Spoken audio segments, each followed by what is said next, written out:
doing all this to us, right? Take a look at it. Now, this is very interesting to me on multiple levels. Okay. Let me sip a little bit of tea. 6 Rutgers students accused of running a drug ring with app allegedly created by alum. I don't feel that this article or this news is getting as much as attention as it needs. I mean, everybody's talking about, you know, the loud things that are happening, the Diddy and the this and the that and the Jay-Z and the this and the that and the, you know.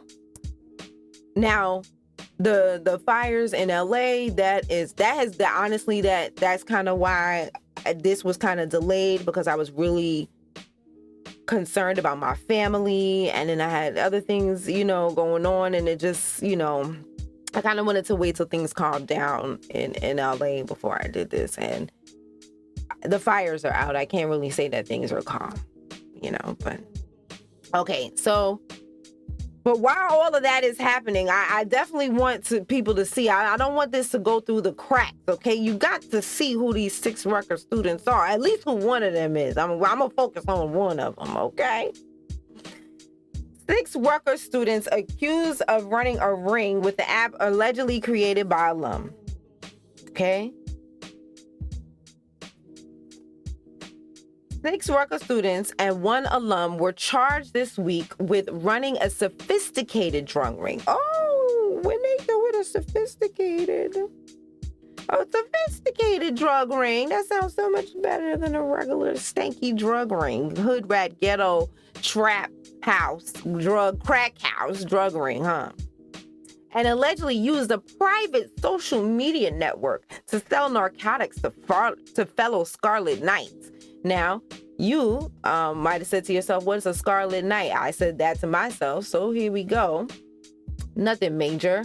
The Rutgers Scarlet Knights are athletic teams that represent Rutgers University and New Brunswick campus. Okay, good. Yeah, now we know. All right. So this is the student. Yes, this is the student here. His name is Anudeep Ravuri.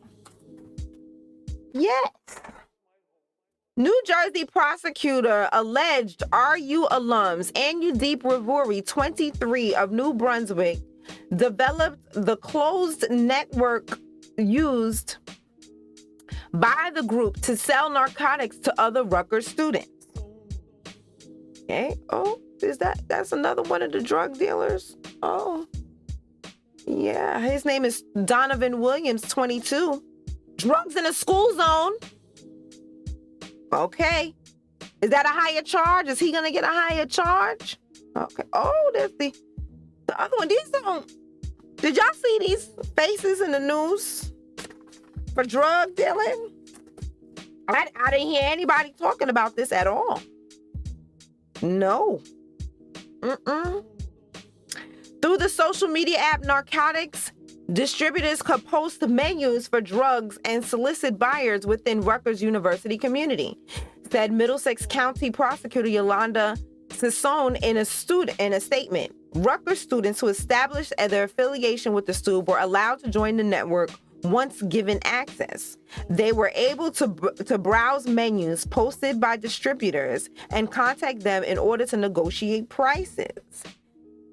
Sassone said Sassone, who helmed Operation RU Farm over several months. Cops recovered substantial amounts of marijuana, LSD, cocaine, psilocybin, or magic mushrooms, Adderall, Xanax in the bust. A gun and an undisclosed amount of cash was also seized. So this just sounds like, you know, like some regular drug dealer shit. Guns, drugs. Why we haven't heard about this on the news?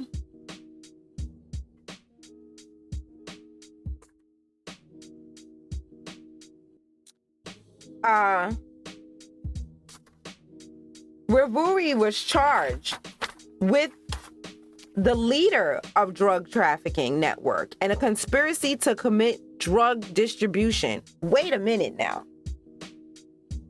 So the little Indian one was the one who was the leader of the drug ring? I found that to be very interesting, being that we got Vivek, what's his name? Ramaswamy, whatever, going around here talking about how they are superior because they are smarter. And here we have a Rutgers in the same institutions he's saying that they do better than Americans in. Okay, we have one of his people selling drugs to our children. Is he here on a visa? Is he working? Was he in school here on a visa? Was he? I tried to find out, but I was unable to.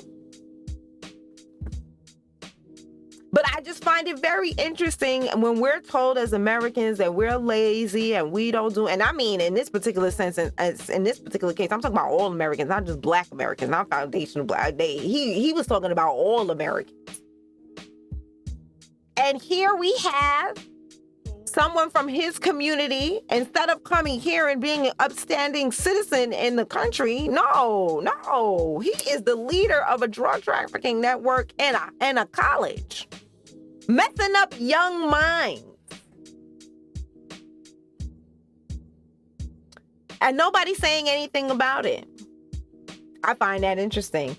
The narcotics ring also allegedly included students Joshua Duffy and David Noodleman, and then it has all of these lily white people. The little blonde girl, the little blonde guy, you know, these people, they look like, you know, they step. Matter of fact, we got Vivek Ramaswamy was talking about how, you know, Saved by the Bell is the reason why, you know, Americans don't do well. So here we had the nerdy Indian guy and Zach Morris and Kelly, you know, of Rutgers working together to sell drugs.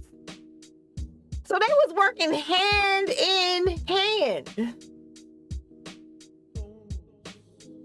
I just found that interesting. I did. I don't know if you will, but I found it interesting, and I know they're not talking about it. Okay, so yeah, they go through their names. Donovan Williams, both 22. Catherine Tierney, 23, according to the Middlesex County Prosecutor's Office. The students face charges ranging from money laundering, and possession and distribution of a controlled dangerous substance. Okay, so here's some more pictures of them. More white people. Oh, Noodleman or Nuddleman. That sounds like it could be Jewish or German. Look at these white drug dealers. Not a Negro in sight. Look at this one. Joshua Duffy, 20. And look how blurry this picture is. Don't you think they're doing that on purpose? Because, you know, if it was black, it would be nice and clear. Oh, look, another white person. Listen, Peterson. Okay. Let's see. Did I miss any of the text? Okay. And Noodleman is the one that had the gun on him.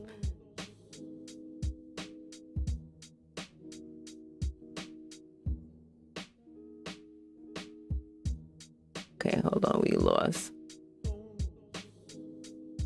Noodleman is the one who had the gun on him at the time of his arrest, prosecutor said. Okay. Ravuri was charged. Okay, yeah, well, here we go. We're on this one right here.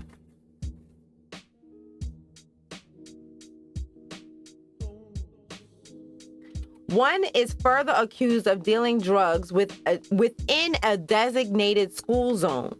The Post was unable to reach any of the defendants for comment. Ravuri's attorney, Jason Seidman, said all his client did was create an online chat room and the other students exploited it in order to sell drugs. I haven't seen anything that he coordinated or directed any sales, Cinnamon said. He maintains his innocence and looks forward to proving it in court. I think, like I said, I think that's very interesting that, this is what's happening and no one is talking about it. But I thought that, we should know these things. So I wanted to get a little deeper into the leader of the crime ring, because I feel, like I said, I feel that they're trying to bury it and bury this, and since Vivek Ramaswamy wants to talk all of this yin yang, I thought it was interesting. Hold on, we're gonna find this article.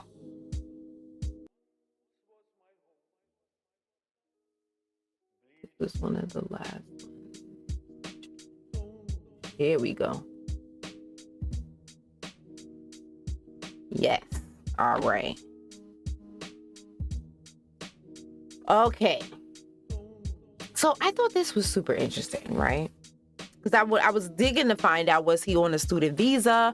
Was he here on an H1B one? Since that was, the topic of discussion. Okay. So we're just going to read this whole thing, okay? A computer science graduate from New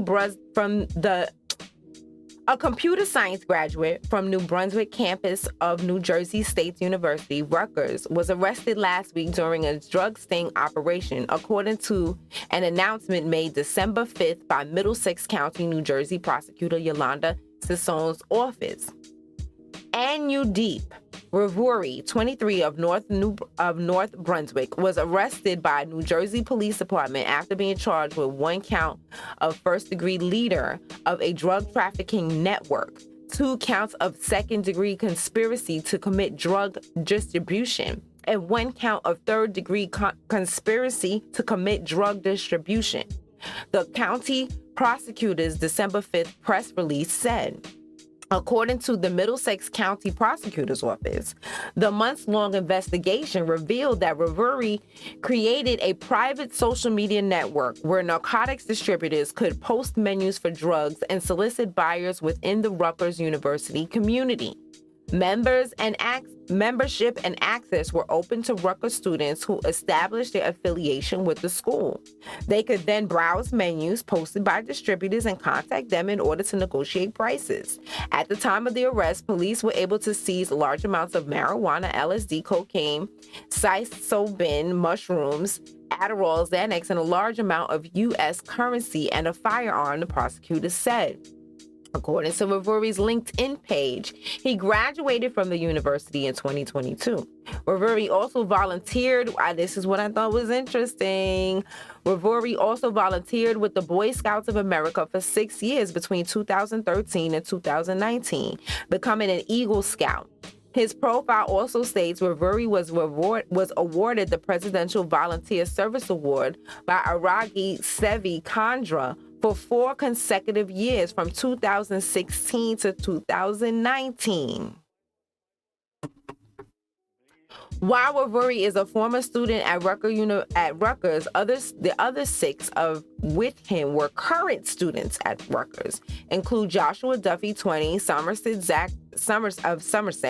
Zachary Peterson, 22, of Red Bank, Catherine Tierney, 23, of Shrewsbury, David Noodleman, 20, of Jackson, Donovan Williams, 22, of Kingston, New York, and Noah Lissamicho, 21, of New York, of Manhattan, according to the news release. The arrests were made after a months-long narcotics operation entitled to Operation RU Farm, led by the Middlesex County's Prosecutor's Office Narcotics Task Force. The operation was carried out in conjunction with the Rutgers University Police Department, New Brunswick Police Department, and Somerset County Police Prosecutor's Office. Okay? The operation uncovered a closed private network media, blah, blah, blah, blah, blah, blah. blah, blah, blah, blah, blah. So you see, this was a very, it's a lot of charges. Okay. So I just find it, and I just find it very, very interesting as we sit here and watch, MAGA kind of fight themselves within each other about what being American is. So I just wanted to play a couple of clips that I thought were hilarious. Okay, so the first clip that we're gonna play is when he was on Ann Coulter. He thought he keeps getting his wake-up call. They keep letting him know, you not white. You think you white, but you're not white. You're not one of us. And it's funny to me to watch. It's hilarious to me. So as you sitting here, you thought that because you had a little bit of financial success here in this country, you thought that you had big enough britches to come over here and tell us, and not just us. Well, everybody seemed to be okay with it when you were talking about black people, but as a black person, I'm laughing because now, you got comfortable. You thought because you talked about us and the white people liked you, that you could now talk about them and that they would still like you. You thought they would still like you. So, I feel like this was his first wake-up call. But the next video I play after this will definitely, if he getting it. He's starting to understand his place in this world. You are so bright and articulate, and I guess I can call you articulate since you're not an American black. Can't say that about them. That's derogatory.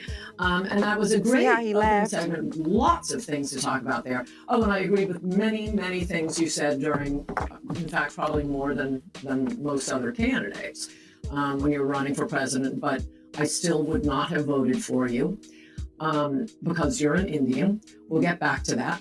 And it's directly related to what you were just talking about. The thing about nationalism, you're totally right. It is like to use the word nationalism. Oh, it's Hitler.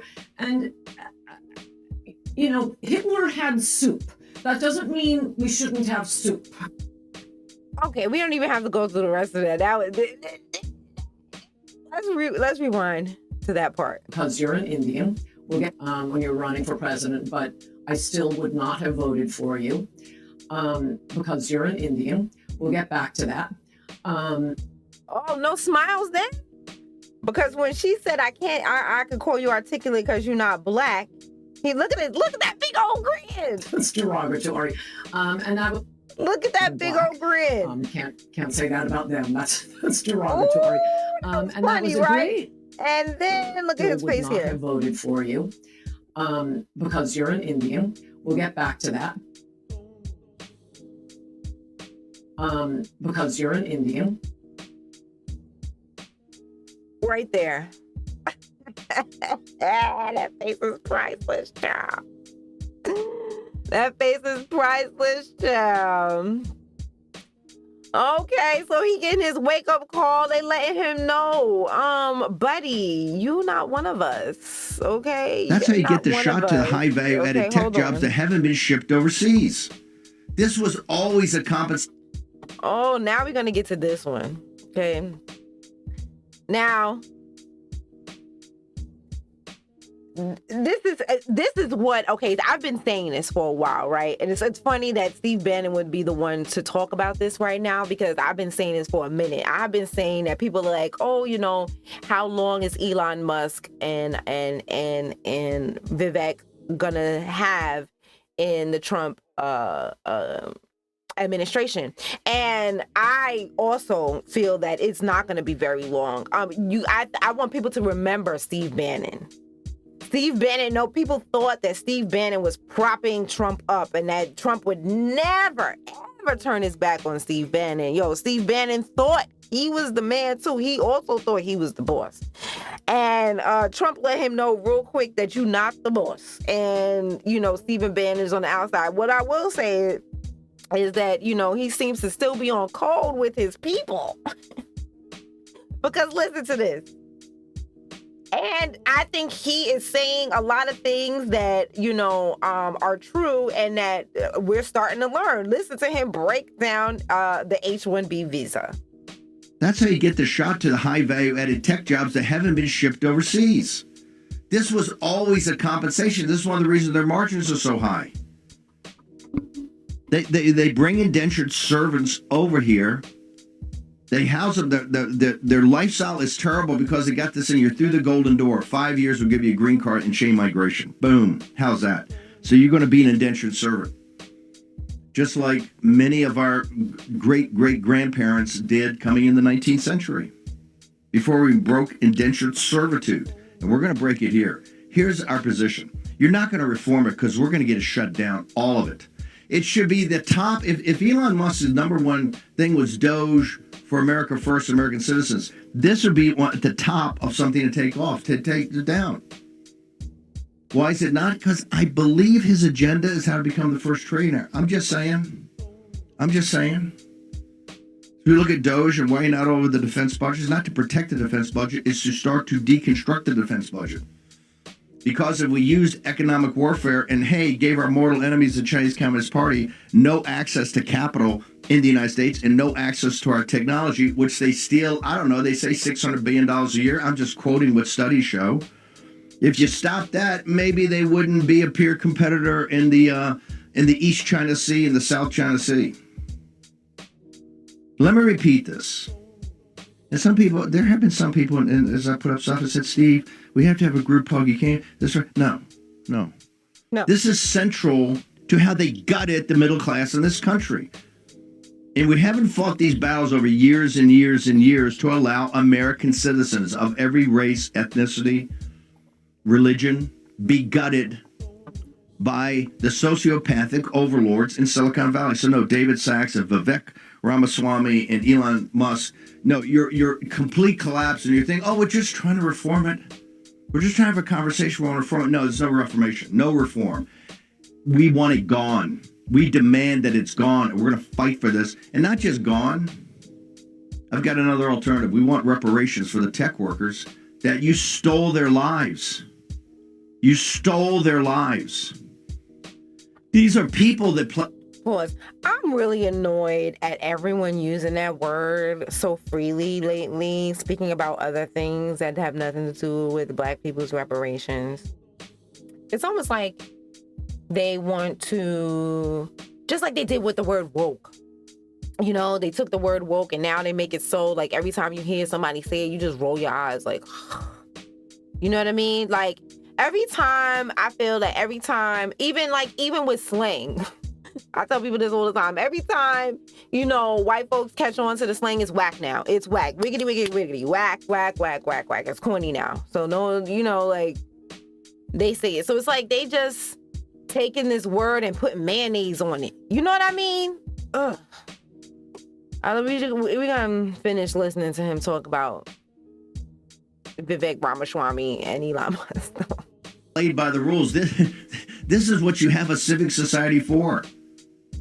These are the men and women, and mostly men, that went to the engineering schools. Hey, I went to Land-Grant University. It's known as a great engineering school. You know why I didn't go to the engineering department? It was too much work at that time. It was just too much work. It was too hard.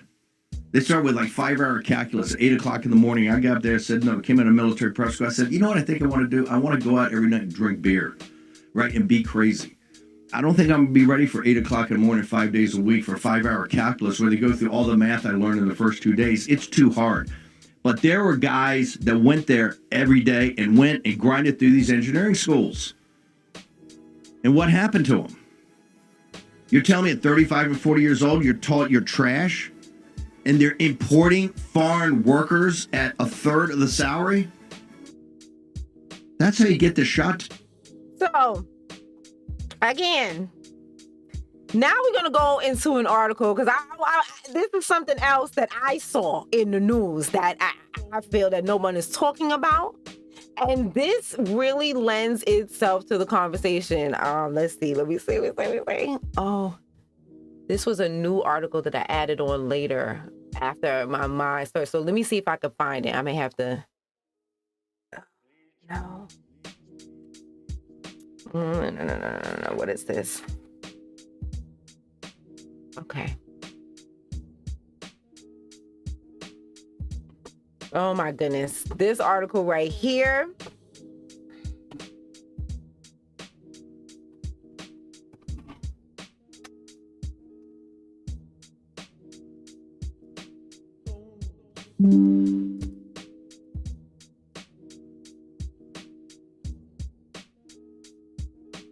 Oh, goodness gracious.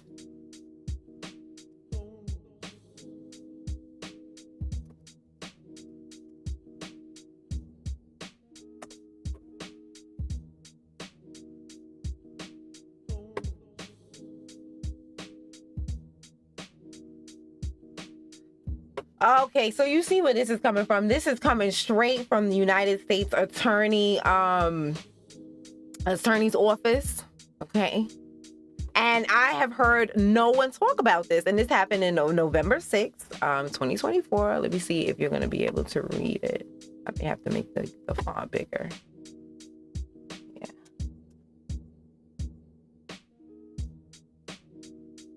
See how big I can get it for you. Okay. If I can get a little bigger. All right, good. This is good. All right. Owner of San Francisco based technology staffing firm pleads guilty to visa fraud conspiracy to commit visa fraud. Okay. Let me say hi to people. Let's see. Hi, Afro Elite. Hi, Love. Hi, Ongaza. Hi, Nalaj. Hi, Sports Brush. Okay. So yeah, let's get back into this article. Owner of San Jose-based technology staffing firm pleads guilty to visa fraud, conspiracy to commit visa fraud. Why is no one talking about this? Co-owner of staffing firm and owner of legal outsourcing firm also admitted to submitting fraudulent visa applications. So when people talking, so they're talking about, oh, the H1B visas is because we're smarter than Americans. No, you are lying, scamming, and cheating. San Jose, Kishore Datta Param. Is that another Indian name? Vivek, so now I didn't showed you where they in the schools, they're in the colleges selling drugs to the students. Okay, money, drugs, and guns. Okay, these are the upstanding citizens that we're bringing over here. And now we are at the head. They are at the head of a fraudulent visa scam. Kishore Datta Param pleaded guilty in federal court this week to visa fraud and conspiracy to commit visa fraud. Datta Param, 55, of Santa Clara, and two other defendants, Kumar Asawapathy, 55, of Texas, and Santosh Giri, 48, of San Jose, were each charged, and that's all of them names sound similar. They all sound like they have similar backgrounds. Were each charged in an indictment filed February 28, 2019, with 1 count of conspiracy to commit visa fraud and 10 counts of substantive visa fraud. Asawapathy pleaded guilty to all counts on October 19, 2020. Gary pleaded guilty to all counts on October 28th of 24. Dr. Param and Aswapathy owned and operated Nanosemantics, Inc., a staffing firm headquartered in San Jose that provided skilled workers to technology companies in the Bay Area. Under its agreements with the companies and the employees it placed, Nanosemantics received a commission for workers placed at client companies. Gary worked closely with Nanosemantics and was also the owner of a separate business, LexiGirl, a legal process outsourcing firm that serves as a remote virtual corporate immigration specialist for companies, child. In connection with its staffing work, Nanosemetics regularly submitted H1B visa petitions for foreign workers. As described in court records, the H1B visa program allows foreign workers to obtain temporary authorization to live and work for employers in the United States. In order to secure an H1B visa, an employer or other sponsor must submit a Form I-129 petition to the United States United States Citizenship and Immigration Services. A petition and associated document must confirm the existence and durations of the job, waiting for the worker, and describe key details, including the wages associated with the position. So they know everything about you. They know when they can take your money away. That's what they don't understand. That's why they got it. They dangled it like the carrot in front of you. That's what Steve Bannon meant by indentured servitude.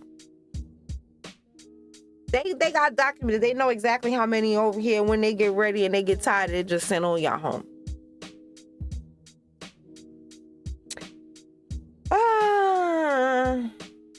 In pleading guilty, Dr. Param admitted to working with Aswapathy and Giri to submit fraudulent H-1B applications that falsely represented that foreign workers had specific jobs. So when they sit here and talk about that there's so many H-1B visas in these positions, how many of them are fraudulent?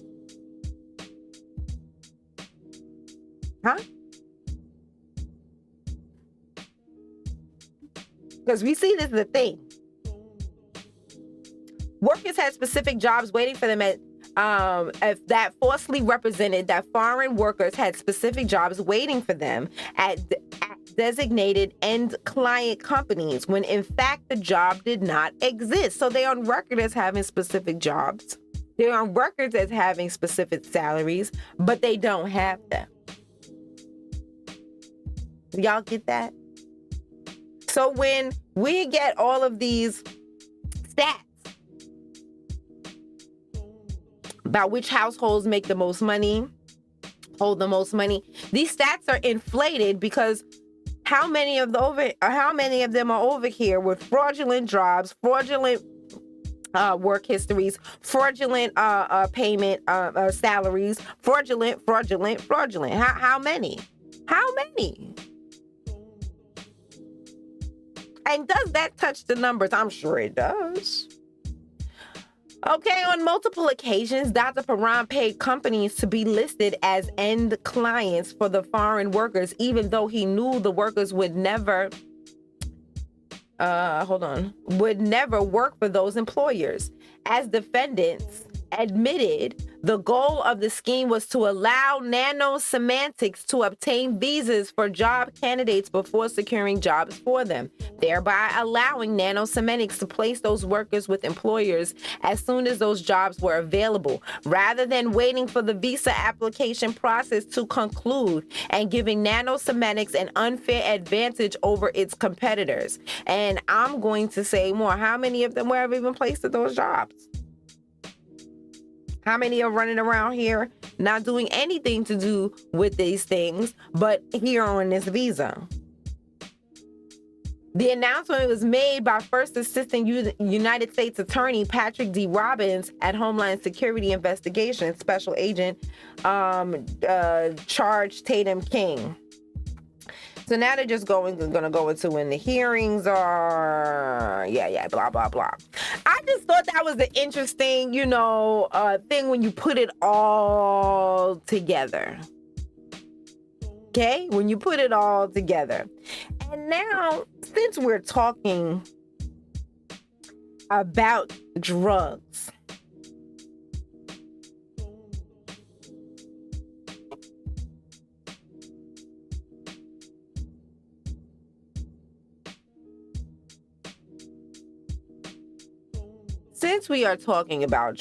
I want to bring up the next article. Okay. This is something else that I don't see anybody talking about. And as they demonize our Black men, our Black children, our Black people, Black women too, because Black mothers, as they're sitting there talking about how there are drugs and then prosecuting them for the drugs that you gave them. Let's talk about this one.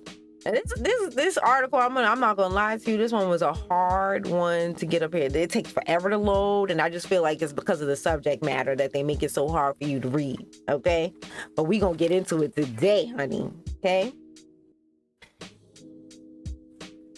the drugs.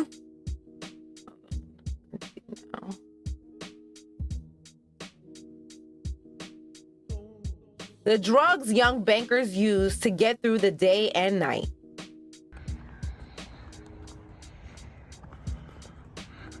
Hey fam, tap in with your boy.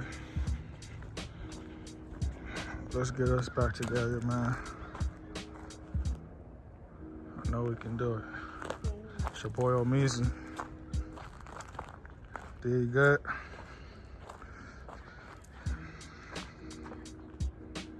My brother D out here with us.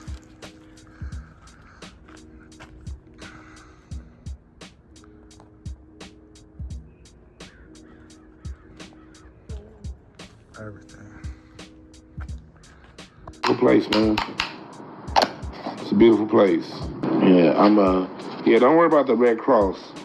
Donate to them. And if you look at my Twitter, let's go to my Twitter at H1B. I have my people I want y'all to donate to. I've been posting the links all day. Go to my Twitter. I got the links up to my boy Derek, my boy Tay. These people lost their houses, they lost everything. Everything that they know, gone. Please donate to them. Please. If it ain't nothing but $5,